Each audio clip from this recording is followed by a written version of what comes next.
दिल्ली के major Dhyanchand stadium में वीर बाल दिवस का आयोजन। प्रधानमंत्री मोदी ऐतिहासिक कार्यक्रम में करेंगे शिरकत। स्कूली बच्चों ने एक दिन पहले रिहर्सल किया। वीर बाल दिवस कार्यक्रम में 300 से ज्यादा बच्चे शब्द कीर्तन की प्रस्तुति देंगे। प्रधानमंत्री मोदी 3000 बच्चों को मार्च पास्ट को हरी झंडी दिखाकर रवाना करेंगे। मोदी ने सिखों के 10वें गुरु गोविंद सिंह के प्रकाश पर्व के मौके पर 26 दिसंबर को वीर बाल दिवस के रूप में मनाने की घोषणा की थी।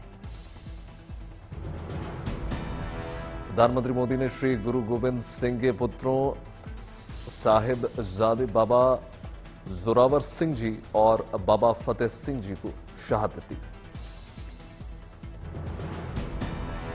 श्री गुरु गोविंद सिंह के पुत्रों के साहस को बताने के लिए किया जाएंगे तमाम कार्यक्रम। रेलवे स्टेशन, पेट्रोल पंप और हवाई अड्डे जैसे सार्वजनिक स्थानों पर डिजिटल प्रदर्शनियां लगाई जाएंगी। तमिलनाडु के मुख्यमंत्री एम.के. स्टालिन ने राहुल गांधी की जमकर तारीफ की। कहा, राहुल के भाषणों में देश से मच रही खलबली। स्टालिन ने कहा, राहुल गांधी चुनावी राजनीति या दलगत राजनीति नहीं करती, वो कर रहे हैं विचारधारा की राजनीति। गोडसे के वंशजों को इससे हो रही है पीड़ा। महाराष्ट्र कर्नाटक सीमा विवाद को लेकर शिंदे सरकार ले सकती है फैसला। आज पेश कर सकती है प्रस्ताव। कर्नाटक सरकार भी पास कर चुकी है प्रस्ताव। कर्नाटक के मुख्यमंत्री बोम्मई के बीजेपी अध्यक्ष से मिलने के आसार। आरक्षण और कैबिनेट विस्तार को लेकर चर्चा। आईसीआईसीआई की पूर्व सीईओ चंदा कोचर और पति दीपक आज हो रही है सीबीआई रिमांड खत्म। आज सीबीआई के स्पेशल कोर्ट में किया जाएगा पेश।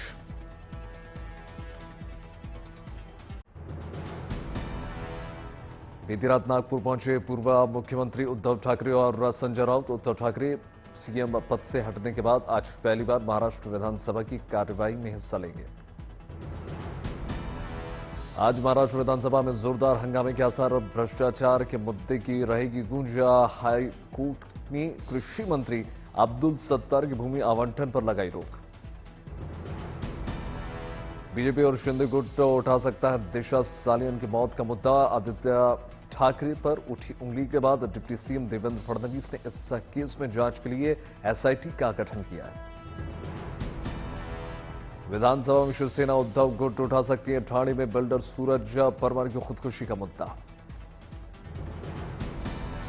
शिवसेना सांसद संजय राउत ने बिल्डर सूरज परमार की खुदकुशी केस में एसआईटी जांच की मांग की। महाराष्ट्र की शिंदे सरकार के मंत्री गिरीश महाजन का बड़ा बयान। नासिक में अभिनेत्री तुनिशा की मौत के केस को बताया लव जिहाद का मामला। मंत्री गिरीश महाजन ने कहा, पुलिस तुनिशा की मौत के केस के लव जिहाद के एंगल से भी कर रही है जांच।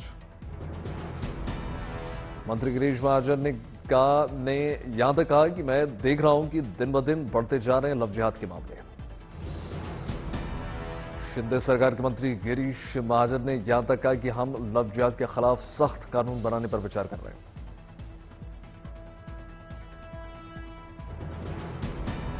भी बात सामने ये है कि तनिष्का शर्मा की जो मौत है वो लव जिहाद का ही एक मसला है। मुझे लगता है इसकी पूरी जांच होनी चाहिए। जांच चल भी रही है। क्या आने वाले वक्त दिन पर दिन हम लोग देख रहे हैं कि ये ऐसे जो मामले हैं वो बढ़ रहे हैं। मुझे लगता है इसीलिए इसके खिलाफ सख्त से सख्त कानून लाना चाहिए। बीजेपी विधायक राम कदम ने कहा, तुनिशा की मौत की वजह लव जिहाद हो या कुछ और, परिजनों को 100% मिलेगा इंसाफ। क्या इसमें भी कोई लव जिहाद है या और कोई मामला है? यह सारी बातें जांच के पश्चात सामने आएगी। सिने वर्कर्स एसोसिएशन को है आशंका, हो सकता है तुनिशा शर्मा की हुई हो हत्या। तुनिशा की मौत के मामले में तुनिशा और शीजान के कॉमन फ्रेंड्स की पुलिस कर सकती है पूछताछ। तुनिशा खुदकुशी केस में उनके साथी कलाकार शीजान खान को पुलिस ने किया है गिरफ्तार। तुनिशा की मां ने शीजान पर लगाए गंभीर आरोप। मंगलवार को होगा अभिनेत्री तुनिशा का अंतिम संस्कार। कुछ परिजनों की इंग्लैंड से आने के इंतजार। मथुरा में श्रीकृष्ण जन्मस्थल विवाद मामले में 20 जनवरी को आपत्ति दाखिल करेगा मुस्लिम पक्ष। मथुरा ईदगाह के अमीन सर्वेक्षण के आदेश पर जताया एतराज। श्री कृष्ण जन्मस्थल के पक्षकारों ने शाही मस्जिद ईदगाह के स्थानांतरित करने की मांग करते हुए दायर की थी याचिका। श्री कृष्ण जन्मस्थल के पक्षकारों ने मुगल बादशाह औरंगजेब पर कटरा केशवदेव मंदिर के विध्वंस और श्री कृष्ण जन्मभूमि ट्रस्ट की 13 एकड़ 37 बीघे भूमि पर कब्जा लगाए जाने का आरोप लगाया। मथुरा विवाद में सिविल जज सीनियर डिवीजन के राजस्व विभाग ने एक अधिकारी को दिया है आदेश। शाही ईदगाह मस्जिद परिसर की 20 जनवरी को पेश करे सर्वेक्षण रिपोर्ट। दिल्ली एयरपोर्ट पर रैंडम कोरोना जांच, कुछ यात्रियों को पाया गया पॉजिटिव। दिल्ली एयरपोर्ट पर रोजाना करीब 25,000 यात्रियों का होता है आवागमन। 445 लोगों की रैंडम चेकिंग के आते 30 से भी कम लोग पाए जा रहे हैं कोरोना पॉजिटिव। दिल्ली एयरपोर्ट पर कोरोना पॉजिटिव पाए गए लोगों का जीनोम सीक्वेंसिंग के लिए भेजा गया सैंपल, रखी जा रही है ऐसे लोगों पर नजर। भारत में कोरोना पीड़ित के एक्टिव केसेस की संख्या में इजाफा, फिलहाल देश में 3,424 केसेस। लखनऊ की किंग जॉर्ज मेडिकल यूनिवर्सिटी में कोरोना रिटर्न की आशंका से बढ़ी सख्ती, मास्क किया गया अनिवार्य। लखनऊ के अस्पतालों में कोरोना खतरा बढ़ते देखकर आइसोलेशन वार्ड किए गए तैयार। टेस्टिंग लैब और इंटीग्रेटेड कोविड कमांड सेंटर को पहले ही चालू किया गया। बढ़ते कोरोना संकट को देखकर जेल अधिकारी भी हुए सतर्क। डीजी जेल ने आज हाई लेवल ऑफिशियल मीटिंग बुलाई। कर्नाटक की मुंबई सरकार कोरोना की चौथी लहर की आशंका पर हुई सचेत। कोरोना गाइडलाइंस जारी करने पर आज ले सकती है फैसला। विशेषज्ञों के साथ मुंबई सरकार की आज बैठक, कोरोना की रोकथाम और नए साल के जश्न को लेकर मंथन। भारत में बढ़ते कोरोना खतरे के बीच 32,000 संविदा स्वास्थ्यकर्मी हड़ताल पर, अपनी मांगों को लेकर 15 दिसंबर से बंद किया कामकाज। गुजरात के जूनागढ़ में जिला प्रशासन ने मनाया सुशासन दिवस। डीएम रचित राज ने मनवदर तालुका में आदिवासी समुदाय के 62 लोगों को जमीन किराया मुफ्त मुहैया। प्रशासन गांव की ओर कार्यक्रम के तहत जूनागढ़ प्रशासन ने सरकारी स्कीम को घर घर पहुंचाने के लिए उठाया बीड़ा। कश्मीर के बारामूला में पुलिस और सेना ने भारी मात्रा में हथियार और गोला बारूद बरामद किया है। जब्त हथियार में 14 ग्रेनेड और पाकिस्तान की झंडे की छाप वाले 81 गुब्बारे शामिल। सिरसा पहुंची जनचेतना यात्रा। सिरसा के भगत सिंह चौक पर फूंका मुख्यमंत्री और उप मुख्यमंत्री का पुतला। श्रद्धा मर्डर केस में दिल्ली पुलिस आज आफ्ताब का लेगी वॉइस सैंपल। आफ्ताब को सुबह 8 बजे तिहाड़ जेल से ले जाएगी सीबीआई। योगी आदित्यनाथ अटल स्वास्थ्य मेला सेवा कार्यक्रम में हुए शामिल, जरूरतमंद बच्चों के बीच बांटा कंबल। केंद्रीय राज्य मंत्री कौशल किशोर ने लखनऊ में आयोजित एक कार्यक्रम को किया संबोधित। संबोधन में पूरे देश को नशा मुक्त करने का दिया संदेश। रेलवे विभाग ने फर्रुखाबाद में रेलवे की संपत्ति पर अवैध रूप से बने धार्मिक स्थलों को दिया नोटिस। जल्द ही बुलडोजर भी चलने के संदेश।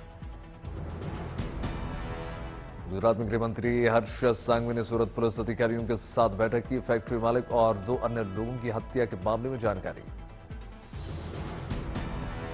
हिमाचल प्रदेश के मुख्यमंत्री सुखविंदर सिंह सुक्खू ने पुरानी पेंशन योजना को लेकर बुलाई अहम बैठक। लागू हो सकती है योजना। पूर्व प्रधानमंत्री अटल बिहारी वाजपेयी जी की 98वीं जयंती पर भजन संध्या का आयोजन हुआ। अटल जी की जयंती पर राष्ट्रपति द्रौपदी मुर्मू ने फोटो एग्जीबिशन का उद्घाटन किया।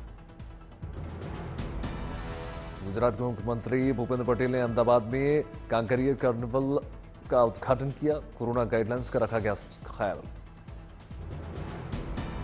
गुजराती लोकगीतों, नृत्यों और सांस्कृतिक कार्यक्रम का किया गया आयोजन। भूपेंद्र पटेल अहमदाबाद में स्नेह मिलन समारोह में शामिल हुए। बड़ी संख्या में लोग कार्यक्रम में पहुंचे।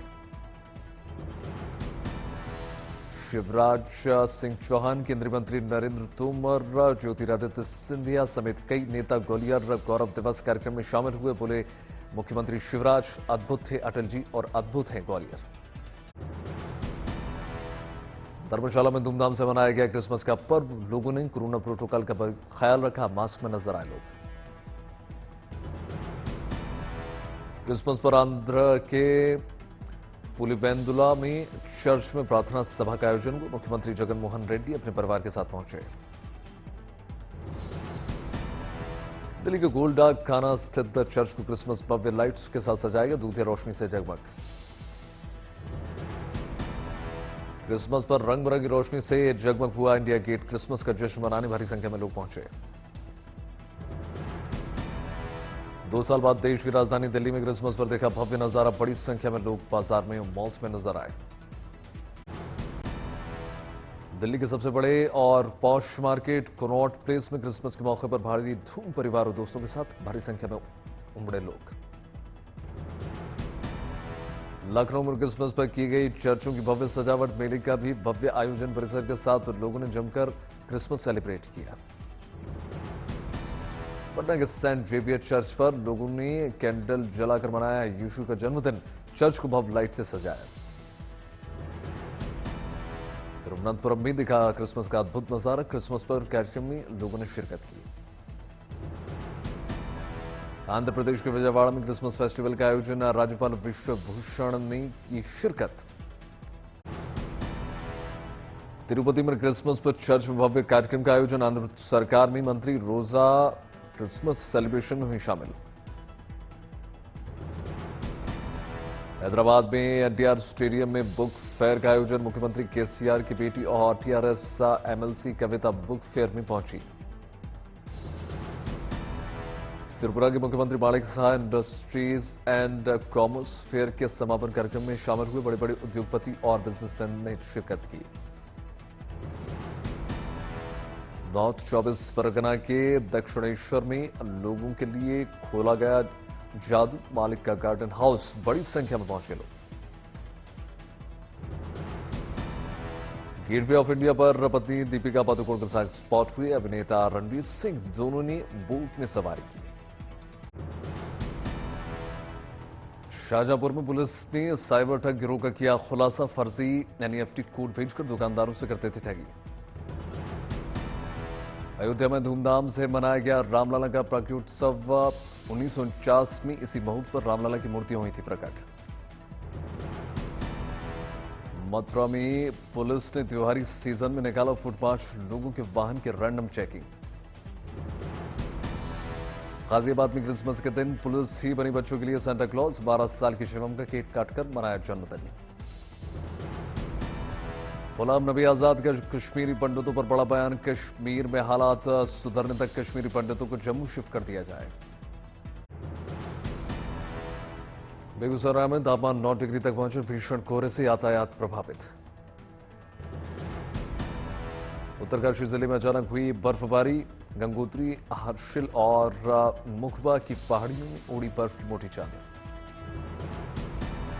शिमला में 13 डिग्री तक पहुंचा तापमान। पर्यटकों को नहीं हुआ बर्फ का दीदार। मध्य प्रदेश के छतरपुर में शीतलहर की मार। कड़ाके की ठंड से लोग कर रहे हैं परेशानी का सामना। अमृतसर में छाया घना कोहरा। विजिबिलिटी हुई काफी कम। चीन के झिंजियांग में कोरोना से मची भीषण तबाही। प्रतिदिन 1 मिलियन केसेस आ रहे हैं। चीन के झिंजियांग जल्द कोरोना पीड़ितों की संख्या में दोगुना इजाफा हो सकता है। रोजाना 2 मिलियन तक लोगों की कोरोना पीड़ित होने की आदेशा है। बीजिंग म्युनिसिपल हेल्थ कमीशन के मुताबिक गुरुवार को फीवर क्लिनिकों में 11% मरीजों की संख्या घटी। बीजिंग में पहले फीवर क्लिनिक में रोजाना 73,000 तक मरीज इलाज कराने आते थे। अस्पतालों पर भारी तादाद में आ रहे थे मरीजों के इलाज का है दबाव। चीन में कोरोना से बची तबाही के बीच दबाव में है जिनपिंग सरकार। चीन ने कोविड के रोज जारी होने वाले आंकड़े पर लगाई पाबंदी। भारत ने बांग्लादेश को चौथी बार क्लीन स्वीप किया। श्रेयस अश्विन ने 8वें विकेट के लिए 71 रन जोड़े। जीत से भारत ने 2 मैचों की टेस्ट सीरीज 2-0 से अपने नाम कर ली। उसने चौथी बार बांग्लादेश को उसी के घर में हराया। 90 साल बाद भारत की ओर से टेस्ट की चौथी पारी में 8वें विकेट के लिए 70+ रन जुड़े। बांग्लादेश से मेहदी हसन मिराज ने 5 विकेट झड़के कप्तान शाकिब अल हसन को 2 सफलताएं। बांग्लादेश ने दूसरी पारी में 231 रन बनाते हुए भारत को जीत के लिए 145 रन का टारगेट दिया था। टीम इंडिया ने पहला टेस्ट 188 रन पर जीता। स्पेन में बड़ा हादसा, पुल से नदी में गिरी बस, 6 लोगों की जान गई। स्पेन में हुई बस हादसे में कई यात्री घायल, सभी को पहुंचाया गया अस्पताल। यूक्रेन के राष्ट्रपति ज़ेलेंस्की ने कहा, नए साल में कुछ ही दिन बचे हैं और हमारा दुश्मन रूस हमें इस दौरान और अंधकार में ढकेल रहा है। अफगानिस्तान में सेव द चिल्ड्रन समेत 4 अंतर्राष्ट्रीय सहायता एजेंसियों ने महिला सशक्तिकरण का उठाया मुद्दा।